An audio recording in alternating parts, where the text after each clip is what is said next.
వేటూరు గారు రాసిన లైఫ్ లెసన్స్లో ఇది కూడా ఒకటి నేర్చుకోవాల్సింది. చెప్పనా పాండ?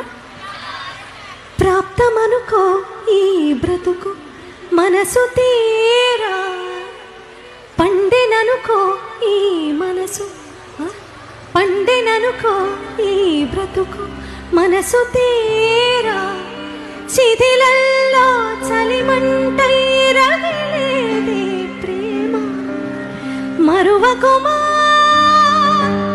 ఆనందమానందమానందమైటి మనసు కదా.